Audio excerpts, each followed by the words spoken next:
Super mo'ysha bo'yimizni sifatini tekshiramiz.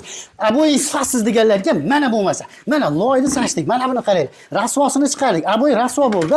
Endi qaranglar. Bitta suvni quyadigan bo'lsangiz, top-toza bo'ladi. Dog'i ham qolmaydi.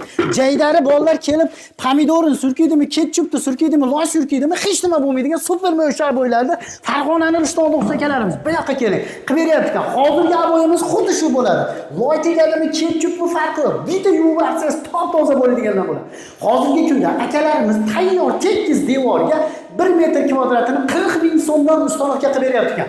Agar devoringizni chala ishi bo'ladigan bo'lsa, u yoq bu yog'ini chopib, to'g'rilab, lazerga qo'yib, chiroyli qilib berishlari 50 ming so'mdan kvadrat. Shpakilovka rangni ko'rsating, bir slogini, ya'ni 1 metr kvadratini shpakilovka rang emulsiya qilib berishi 50 ming so'mdan. Mana bunday kafellarni terib berishiga keladigan bo'lsak, 1 kvadrat metri 100 ming so'mdan akalarimiz kafellarda terib beryapti ekan. Hammomga bo'ladimi, kuxnalarga bo'ladimi, zo'r kafellarni terib beradi. Parket, laminat deganlarga ham kelishilgan holda qilib beradi. Bu aytilgan narximiz vodiyga Toshkent oxiga kelishiladi. Ustalarning manzili Farg'onaning Rishtondan tomon.